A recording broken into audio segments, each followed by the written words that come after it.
وہ تیز تیز قدموں سے راہداری طے کر رہا تھا، بھاری قدموں میں اجلت رگو پہ میں دوڑتی بے چینی و اضطراب، مٹھیاں بھیجی ہوئی، آنکھوں میں تیرتے ہوئے سرخ ڈورے۔ لکڑی کا بھاری دروازہ دونوں ہاتھوں سے کھولتے وہ باہر آیا۔ لمبا ترین ڈرائی وے بھاری قدموں سے طے کرتے وہ کھلے آسمان کے نیچے آن کھڑا ہوا تھا۔ بارش اب بھی ہو رہی تھی، صبح ہوتے ہوئے بھی اندھیرے نے پیچھا نہ چھوڑا تھا۔ زری خانزادہ نے قمیض کی جیب سے موبائل نکال کر بادشاہ خان کا نمبر ڈائل کیا۔ جلدی پہنچو۔ ہاں ابھی اسی وقت، وہ سختی سے کہتا فون واپس جیب میں ڈال کیا تھا۔ بارش میں برساتی پہنے کھڑے چوکیدار نے گیٹ کھول دیا تھا۔ زری خانزادہ اپنی گاڑی میں بیٹھے گیٹ سے نکل آیا تھا۔ اس کی سفید رنگ کی گاڑی بارش کے پانی میں ڈوبتی سڑکوں پر فراٹے بھر رہی تھی۔ وہ خطرناک حد تک اپنی گاڑی کی سپیڈ بڑھائے ہوئے تھا۔ گاڑی کی ونڈ سکرین پر وائپر تیزی سے چل رہے تھے۔ اس کی آنکھیں کسی متلاشی تھی۔ وہ مسترب ساؤنڈ سکرین سے باہر دیکھتے دائیں بائیں بھی دیکھ رہا تھا۔ اس کے پیچھے اب بادشاہ خان کی گاڑی بھی آ رہی تھی۔ زری خانزادہ نے فون سے بادشاہ خان کا نمبر ڈائل کیا، کہیں بھی کوئی لڑکی نظر آئے مجھے آگاہ کرنا۔ وہ سختی سے حکم دیتے۔ فون ساتھ والی سیٹ پر اچھال گیا تھا۔ گاڑی ایک بار پھر ٹوٹی پھوٹی خستہ حال سڑکوں پر فراٹے بھر رہی تھی۔ ایسا لگتا تھا گاڑی کسی بھی وقت ان ٹوٹی پھوٹی سڑکوں سے پھسلتے کسی کھائی میں جا گرے گی۔ اپنی ہی موت سے کھیلتے وہ بس ایک ہی وجود کو تلاش کر رہا تھا، بس ایک وجود کو، بس اسی ایک لڑکی کو، اسی ایک بے بس لڑکی کو۔ وہ اسے نظر آئی تھی، وہ اسی لمحے گاڑی روک چکا تھا۔ تحیر سے بے یقینی سے اپنی دائیں طرف دیکھ رہا تھا۔ زری خانزادہ کو اس لمحے اپنی جان نکلتی محسوس ہوئی۔ وہ دائیں طرف آتے بلند و بانگ پہاڑ کی چڑھائیوں پر گرتی پڑتی چڑھ رہی تھی۔ اس وقت کافی اونچائی پر تھی۔ اب پھر سے میرے پیروں سے زمین کھینچ لی، سر سے آسمان بھی۔ میں کہاں جاؤں گی؟ میں کس کے پاس جاؤں گی؟ ارمیش کے روتے ہوئے کہے لفظ سر کے سماعتوں میں گونجے تھے۔ پاگل لڑکی، اتنی اونچائی پر آخر کیا کر رہی تھی؟ زری خانزادہ کو کچھ سمجھ نہ آیا تھا۔ جو سمجھ آیا وہ بھیانک تھا۔ وہ تیزی سے گاڑی سے نکل آیا تھا، بھاگتے ہوئے دائیں طرف آتے بلند و بانگ پہاڑ پر چڑھنے لگا۔ بادشاہ خان بھی گاڑی روکے باہر نکل آیا۔ وہ بھی زری خانزادہ کے پیچھے پہاڑ کی اونچی دشوار گھاٹیوں پر چڑھنے لگا۔ ارمیش کا پیر پھسلا۔ اس نے چیختے ہوئے خود کو سنبھالتے یوں ہی پیچھے مڑ کر دیکھا۔ اس کے پیچھے دو مرد آ رہے تھے۔ آنسوؤں کی دھندلاہٹ میں وہ ان دو مردوں کو پہچان نہ سکی تھی۔ وہ ان سے تھی بھی کافی اونچائی پر، وہ پہچان میں نہیں آ رہے تھے۔ اسے جلال کی طرح یہ بھی حیوان لگے تھے جو اسے نوچنے کے لیے آ رہے تھے۔ اللہ اللہ، میں کہاں جاؤں؟ وہ چیختے ہوئے تیزی سے اوپر کی جانب چڑھنے لگی۔ زری خانزادہ اس کے اتنی تیزی سے اوپر کی طرف چڑھنے پر جھنجھلا گیا تھا۔ مرنا ہی تھا تو یہاں سے بھی کود کر ہی مر سکتی تھی۔ اسے زیادہ اوپر کیوں جا رہی تھی آخر؟ وہ روتے کانپتے فریادیں کرتے مزید اونچائی پر چڑھتی ہی جا رہی تھی۔ دشوار ترین گھاٹیاں جن پر سے ابھی بھی پھسلی تھی۔ بارش ابھی بھی تیزی سے برس رہی تھی۔ آسمان کی طرف نگاہ کرنا مشکل تھا۔ اس کی فریادیں چیخیں پہاڑوں سے پلٹ کر زری خانزادہ کے سماعتوں تک پہنچ رہی تھی۔ وہ مزید تیزی سے اوپر چڑھنے لگا۔ وہ کچھ غلط نہ کر ڈالے، سانسیں اٹک رہی تھی۔ وہ اب ایک جگہ پر ٹک کر کھڑی ہو گئی۔ ایک کنارے پر رکی نیچے کی طرف جھانک رہی تھی، جہاں نیچے کی طرف کھائیاں تھی۔ بادشاہ، جلدی اوپر کی طرف چڑھو۔ زری خانزادہ پھولتی سانسوں کے ساتھ گرجتے تیز تیز اوپر کی طرف چڑھنے لگا۔ وہ بہترین کلائمبر بھی تھا۔ زاویار کے ساتھ سارا بچپن ان پہاڑوں پر چڑھتے گزرا تھا۔ امریکہ میں بھی اپنے دوستوں کے ساتھ یہ مشغلے کرتا رہتا تھا۔ اس کے لیے اس بارش میں چڑھنا مشکل نہ تھا، مگر دھان پان سی نظر آتی لڑکی کیسے اتنے اوپر چڑھ گئی؟ وہ حیران تھا۔ ارمیش ساکت وجود لیے نیچے جھانک رہی تھی۔ نیچے اندھیرے تھے، گہرا سکوت تھا، خاموشی تھی، سناٹے تھے۔ وہ یہاں سے کود جاتی تو اس کی لاش سے کسی کو نہیں ملتی۔ اس نے اپنا ایک پیر آگے کو کیا۔ اس کا دل تیزی سے دھڑکنے لگا، ایک ایک ہڈی ٹوٹنے کا خوف، موت سے جا ملنے کا خوف۔ موت اگر دردناک تھی تو زندگی سے کہیں زیادہ ہیبتناک تھی۔ میں تم سے نکاح کر لوں گا۔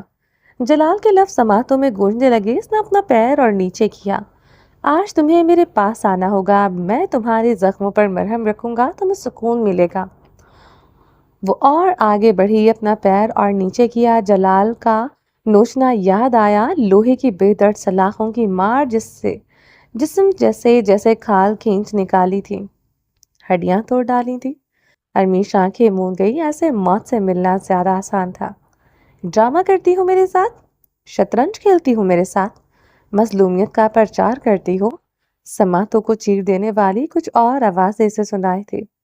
اس بار لوہے کی سلاخ سے مرنے والی مار سے زیادہ درد ہوا تھا۔ وہ کچھ اور آگے بڑھی، اپنا پیر اور نیچے کیا۔ اب وہ موت کو گلے لگانے کو تیار تھی۔ مرتے وقت ایک لمس یاد آیا جو کچھ دیر قبل زندگی لگا تھا۔ وہ دھڑکتا سینہ، وہ محفوظ آغوش۔ ارمیش کی آنکھوں سے بہتے آنسوں میں اضافہ ہوا۔ بابا، ایک آخری چیخ، بس ایک آخری پکار۔ وہ اپنے دونوں پاؤں نیچے کر گئی۔ موت، بس موت۔ موت کو گلے لگانے کی چاہ لیے لڑکی کی رفتہ رفتہ آنکھیں کھولی۔ وہی دھڑکتا سینہ، وہی گرم آغوش، وہی محفوظ پناہ گاہ، وہی تحفظ بھرا لمس۔ وہ آنکھوں میں بے تحیر لیے اس مرد کو دیکھ رہی تھی جو مضبوطی سے اسے خود میں سمیٹے ہوئے تھا۔ اس کی آنکھوں میں دیکھتے وہ اس کی پشت کو سختی سے جکڑے ہوئے تھا۔ کوئی ارمیش کے لیے اتنی دور تک آئے، اسے اپنے سینے سے یوں لگائے، اتنی چڑھائیاں چڑھ جائے، اسے کھونے کا خوف کسی کی آنکھوں میں آن سمائے، یہ بھی کیا زندگی میں ہو سکتا ہے؟ زرق خان زادہ اس کے لیے آیا تھا، اسے بچانے آیا تھا۔ وہ بے یقینی سے اسے دیکھتی جا رہی تھی۔ زرق خان زادہ مسکرایا تھا۔ کود جانے دو، بار بار موت کو گلے لگانا آسان نہیں ہے۔ ارمیش نے ہچکی لی۔ نہیں، اب نہیں، کبھی نہیں۔ وہ انگلیوں کے پوروں سے اس کے بہتے آنسو صاف کر گیا تھا۔ میرا ماضی گندا ہے خان، سوچو گے تو گھن آئے گی مجھ سے۔ وہ زرق خان زادہ کی قمیض سینے سے مٹھیوں میں دبوچ گئی۔ میرے لیے تم سا شفاف کوئی نہیں۔ کندھوں تک بمشکل آتی ارمیش خان کو دیکھتے وہ مسکرایا تھا۔ اپنی شال اتار کر ارمیش کے گرد دوڑا دی۔ وہ اس کی کلائی پکڑے نیچے اترنے لگا تھا۔ بادشاہ بہت پہلے ہی نیچے اتر گیا تھا۔ کٹھنائیاں دشوار تھی، ہر قدم ڈگمگاتا ہوا، مگر وہ مضبوطی سے خود کو بھی سنبھال لیتا اور ساتھ چلتی لڑکی کو بھی۔ بارش ہنوز برس رہی تھی، سورج آج نکلا ہی نہ تھا۔ گہرے بادل اور چمکتی بجلی کی کڑک۔ نیچے اترتے مرد کی آنکھوں میں ابھی بھی کچھ تھا، کچھ خوفناک، برفا جما دینے والا تاثر۔ قہر برپا ہوا، موت دے دینے کی خواہش لیے وہ اب تیزی سے خطرناک گھاٹیوں سے اترنے لگا۔ اس کے ساتھ چلتی لڑکی ہلکان سے نیچے اتر رہی تھی۔ گاڑی ٹوٹی پھوٹی گلی کے آگے آ کر رکی تو ارمیش نے گردن پھیرتے پہلوؤں میں بیٹھے مرد کو دیکھا۔ وہ اسے موت سے بچا کر اس لیے لایا وہ اسے اس تاریک قبر میں پھر سے اتار سکے۔ وہ ڈرائیونگ سیٹ پر بیٹھا ونڈ اسکرین پر نگاہیں جمائے ہوئے تھا، آنکھوں میں خون لیے اسٹیئرنگ کو مضبوطی سے جکڑے ہوئے۔ وہ گاڑی سے نیچے اتر آیا تھا، اس کے پیچھے اس گلی میں بادشاہ خان داخل ہوا تھا۔ ارمیش مجسم سی سیٹ پر بیٹھی تھی۔ اس نے کیسے سوچ لیا آخر؟ یہ زندگی اس کے لیے بھی تھی سکتی ہے، یہ مرد اس کے لیے بھی رحم دل ہو سکتا ہے۔ ارمیش نے ڈیش بورڈ پر پڑی پسٹل اٹھا لی۔ وہ بھی گاڑی سے اتر آئی تھی۔ گلی کے کونے پر کھڑے زرق خان زادہ پر پسٹل تان لی، آنکھوں میں شرارے لیے۔ لڑکی آج اس مرد کا خون کر دینا چاہتی تھی۔ بادشاہ خان نے تحیر سے یہ دیکھا تھا۔ زرق خان زادہ کی آنکھوں میں نرم تاثر لیے ارمیش کی طرف بڑھا۔ وہ پیچھے کا ہوتے سر دائیں بائیں جانب ہلانے لگی، ٹریگر پر انگلی مضبوط کی۔ کلک کی آواز کے ساتھ وہ اچھلی تھی۔ زرق خان زادہ اس کے سامنے کھڑا ہتھیلی پھیلائے ہوئے تھا۔ اس کی ہتھیلی پر گولیاں دھری تھیں۔ عورتوں پر مجھے یقین نہیں، بیوی بڑی خطرناک شے ہے۔ ورمیش سے پسٹل لیتے اسے لوڈڈ کرنے لگا۔ گردن پھیرتے بادشاہ خان کو اشارہ کیا۔ وہ صحن کی دیوار سے اندر کی جانب کود گیا تھا۔ اندر جاتے دروازہ کھول دیا۔ زرق خان زادہ مجسم بنے ارمیش کی کلائی پکڑے کھلے دروازے سے اندر داخل ہو گیا۔ بادشاہ خان اندر سے دروازہ بند کر گیا تھا۔ ورمیش کے کانپتے بدن کو بازو کے ہلکے میں لیے کمرے کی جانب بڑھا۔ بادشاہ خان نے دھیرے سے دروازہ کھولا جہاں شبانہ اپنے 2 بچوں کے ساتھ گہری نیند سو رہی تھی۔ زرق کے اشارے پر بادشاہ خان نے دروازہ آہستگی سے بند کر دیا۔ بادشاہ خان دوسرے کمرے کی جانب بڑھا تھا۔ دروازہ کھولا، سامنے چرپائی پر جلال لحاف سینے تک تانے سو رہا تھا۔ ارمیش خوف سے زرق کے سینے میں سما گئی تھی۔ نہیں خان، خدا کے لیے نہیں، یہ درندہ ہے، مجھے اس کے پاس مت چھوڑنا۔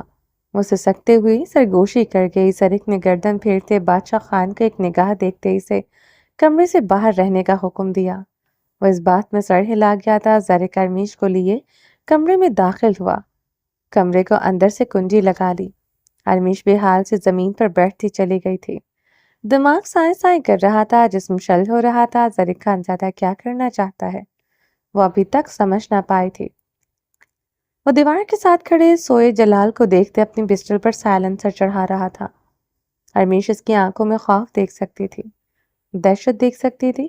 اس مرد سے بس خوف آتا تھا۔ وہ جلال پر پسٹل تان گیا تھا، ٹریگر پر انگلی جمائے وہ ایک لمحے کے لیے رکا تھا۔ جبڑے بھینچتے اس نے سوئے جلال پر کئی فائر کر دیے۔ جلال کا جسم لمحوں میں ٹھنڈا پڑ گیا تھا، اسے چیخنے تک کا موقع نہ ملا تھا۔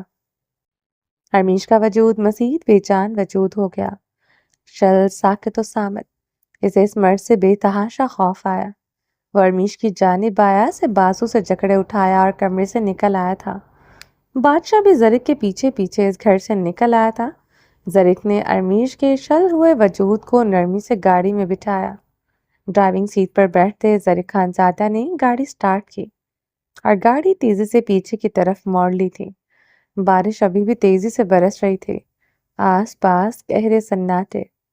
سڑک تک آتے آتے سورج نکل آیا تھا، اب سامنے چمکتی دھوپ تھی، ایسا لگتا تھا بارش کبھی ہوئی ہی نہ ہو۔ تبریز خان کی گاڑی کے سامنے آنا فانن 2 گاڑیاں آ کر رکی تھیں۔ اس میں نقاب کیے کئی آدمی اترے تھے۔ نقاب چڑھائے زارون قریشی کی آنکھیں مسکرائی تھیں۔ اگلی سیٹ پر بیٹھے وہ تبریز کے 2 آدمیوں کی سانگوں پر بے دردی سے فائر کر گیا تھا۔ پچھلی سیٹ پر بیٹھے تبریز نے اپنی گود میں دھری پسٹل اٹھائی۔ اس سے پہلے وہ فائر کرتا زارون قریشی اس کی طرف کا دروازہ کھولتے اسے کالر سے جکڑے باہر نکال چکا تھا۔ اب سب ختم تبریز خان، موت لکھی جا چکی، انجام قریب ہے۔ زارون قریشی نے غراتے ہوئے اپنی پسٹل تبریز کی پیشانی پر رکھے۔ وہ تبریز سے پسٹل چھین چکا تھا۔ تبریز کی آنکھوں میں مٹ جانے کا مر جانے کا خوف تھا۔ وہ لوگ اسے گھسٹتے ہوئے گاڑی میں ڈال کر لے جا چکے تھے۔ تبریز کی گاڑی سے زخمی آدمی نکالتے انہیں بھی ایک گاڑی میں ڈال لیا۔ تبریز کی گاڑی سٹارٹ کرتے زارون قریشی اس میں آن بیٹھا تھا۔ ہر ثبوت مٹا دینا تھا، ہر نقش مٹا دینا تھا، باطل نے آج فنا ہو جانا تھا۔ گپ اندھیرے میں اس کا وجود رسیوں سے باندھا گیا تھا، اس کی گردن آگے کو ڈھلکی ہوئی تھی۔ گپ اندھیرے میں بھی وہ وجود نظر آتا تھا۔ کچھ تو تھا اس میں ایسا جو اندھیرے میں بھی چمک اٹھے۔ جسم پر مہنگا قیمتی دیدہ زیب لباس تھا۔ اس کی گردن میں پڑی سونے کی چین کی قیمت لاکھوں میں تھی۔ کلائی پر پہنی گھڑی میں ڈائل پر ڈائمنڈ جڑے تھے۔ پیروں میں پہنے جوتے سب ہی قیمتی تھا، مگر کرسی پر رسیوں سے جکڑا وجود بے بس سا لگتا تھا۔ اس کی آنکھیں بند تھی۔ پہاڑوں کے دامن میں کوئی خفیہ ٹھنڈی جگہ تھی جہاں اسے رکھا گیا تھا۔ اس کی آنکھ سردی کی وجہ سے دھیرے دھیرے کھلنے لگی۔ اس نے آنکھیں کھولتے اپنی ڈھلکی گردن اٹھائی۔ اس کی آنکھوں میں خوف تھا اور بے یقینی بھی۔ اسے اپنا وجود پہلے سے زیادہ سرد پڑتا محسوس ہوا۔ جسم پر کپ کپی تاری ہوئی سردی ہڈیوں کو چیرتی ہوئی تھی۔ اس نے اپنے ہاتھوں کو ہلانے کی کوشش کی، سردی کی وجہ سے اس کی انگلیاں سن سی۔ اب وہ وجود آنکھیں پھاڑے پھاڑے اندھیرے میں دیکھنے کی کوشش کر رہا تھا، مگر گھپ اندھیرے میں کچھ نظر نہ آیا تھا۔ بے بسی سے وجود کرانے لگا۔ اس نے یاد کرنے کی کوشش کی، کچھ یاد نہ آیا۔ دماغ سائیں سائیں کر رہا تھا، بس اتنا یاد تھا ہوش کھونے سے پہلے اس کے سر پر کوئی بھاری چیز ماری گئی تھی، مگر کس نے؟ اس نے کراہتے ہوئے یاد کرنے کی کوشش کی، مگر اس بار بھی کچھ یاد نہ آیا تھا۔ اندھیرے میں دیکھنے کی کوشش کرتے ہوئے یکدم اسے اپنی رگوں میں خون جمتا محسوس ہوا۔ اس نے اپنی سنسناتی انگلیاں پیٹ پر رکھ دی۔ اب اسے اپنی جان نکلتی محسوس ہوئی۔ بے بسی، خوف، وحشت کیا نہیں تھا جو اس نے محسوس کیا تھا۔ سب کچھ چھن جانے کا خوف، اپنا آپ مٹ جانے کا خوف۔ لکڑی کا بوسیدہ سا دروازہ کھلا، ٹارچ کی روشنی اس کے چہرے پر ڈالی گئی۔ کرسی پر بندھے وجود نے تیزی سے روشنی سامنے سے آتے انسان کو دیکھنے کی کوشش کی۔ ٹھنڈی لہر اسے اپنے اترتی محسوس ہوئی۔ وہ آہستگی سے چلتا ان کے سامنے آن کھڑا ہوا تھا۔ نقاب میں اس کی آنکھیں چمک رہی تھیں۔ یہ آنکھیں، کرسی پر بندھے وجود کے لب دھیرے سے سرسرائے۔ زارون، زارون قریشی۔ وہ مرد ہنستا ہوا اپنے چہرے سے نقاب اتار گیا تھا۔ اب وہ پوری طرح واضح تھا، بالکل روشن۔ اس کے پیچھے بھاری بوٹوں کی چاپ سنائی دی تھی۔ زارون قریشی کے ساتھ ایک اور مرد آن کھڑا ہوا تھا۔ اونچا، چوڑا، لمبا مرد، آنکھوں میں گرخطی اور خباثت لیے۔ کرسی پر بندھا وجود بری طرح چھٹپٹایا تھا، آنکھوں میں خون اتر آیا۔ اس نے خود کو چھڑوانے کے لیے پورا زور لگایا۔ ان دو مردوں کی ہنسی خطرناک تھی۔ تبریز خان، میں تمہیں مار دوں گی۔ کرسی پر بندھا وجود غرایا اور اپنے ہوش گنوا دیے تھے۔ آف وائٹ شلوار قمیض پر سیاہ شال شانوں پر ڈالے اس نے مردانے میں قدم رکھے تھے۔ صوفے پر بیٹھے سرخ آنکھوں سے گھورتے ہوئے وہ زاویار خانزادہ کو دیکھ کر رک گیا تھا۔ وہ لب دانتوں تلے دبائے گردن چکا گیا تھا۔ یہ کڑی نظریں یوں ہی اس پر نہ گڑی تھی۔ جلال کو اس کے گھر جا کر مارنے کی کیا ضرورت تھی؟ زاویار غصے سے غرایا، جو عزت کے ساتھ کھیلے اسے موت دینا ضروری ہو گیا تھا۔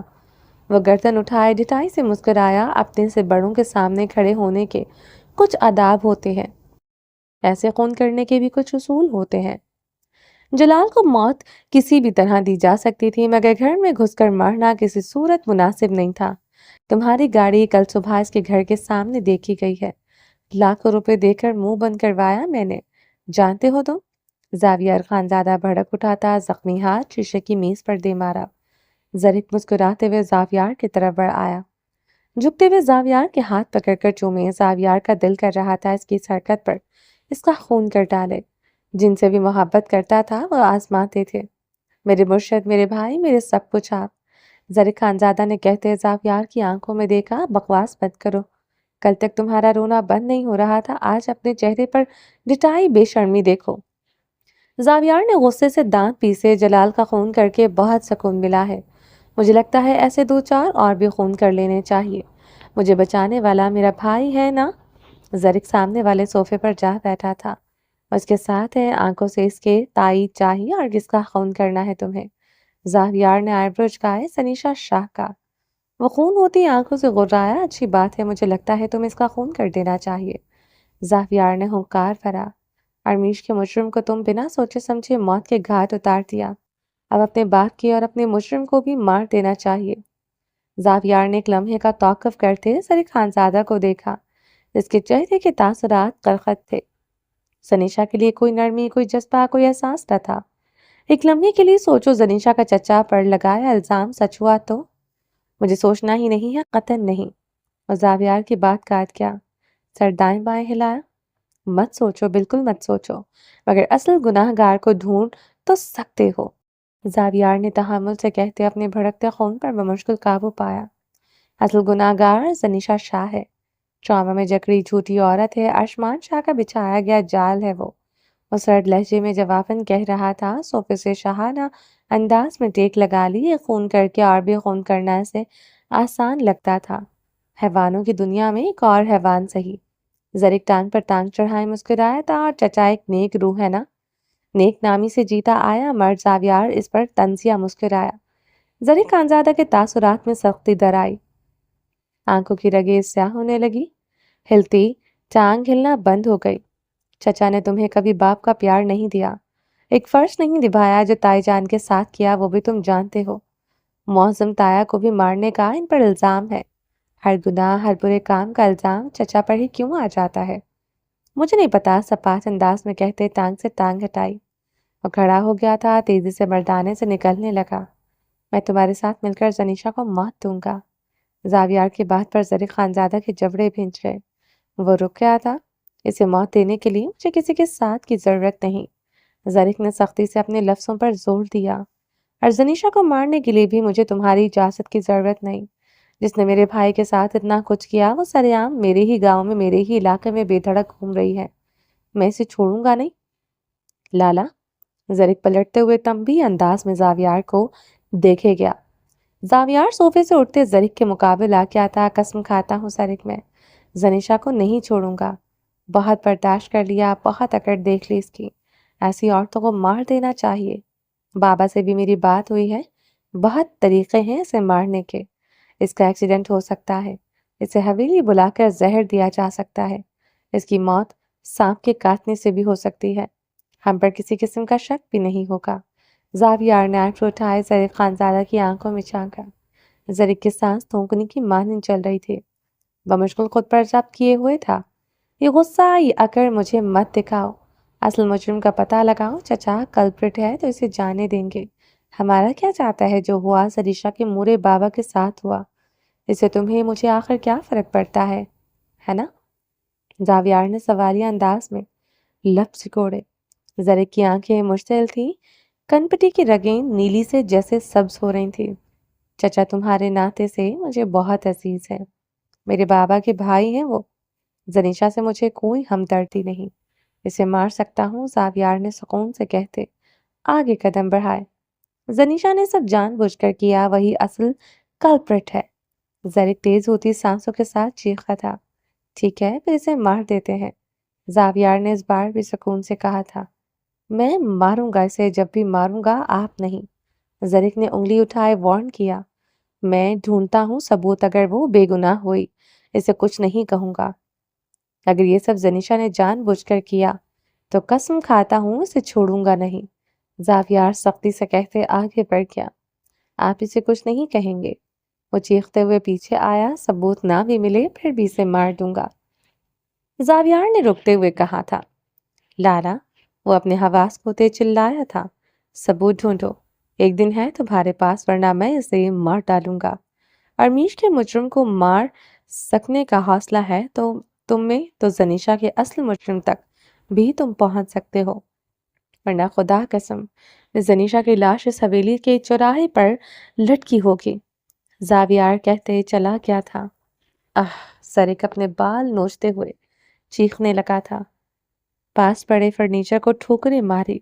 مردانے میں آتے زرک نے اپنا موبائل فون میز سے اٹھایا جو وائبریٹ ہو رہا تھا۔ زاویار نے اسے ایک پتہ سینڈ کیا تھا۔ وہ بغور اس ایڈریس کو دیکھ رہا تھا۔ موبائل فون پکڑے وہ حویلی سے نکل آیا تھا۔ چلیے جی، باقی کا نیکسٹ ایپیسوڈ میں کنٹینیو کریں گے۔ امید ہے آپ کو یہ ایپیسوڈ پسند آئی ہوگی۔ اگر آپ نے ابھی تک ہمارے چینل کو سبسکرائب نہیں کیا تو جلدی سے ابھی سبسکرائب کر دیں، لائک اینڈ شیئر کریں اور اپنی رائے کامنٹ باکس میں لازمی دیں۔ اپنا ڈھیر سارا خیال رکھیے گا، دعاؤں میں یاد رکھیے گا۔ ملتے ہیں نیکسٹ ایپیسوڈ کے ساتھ، تب تک کے لیے اللہ حافظ۔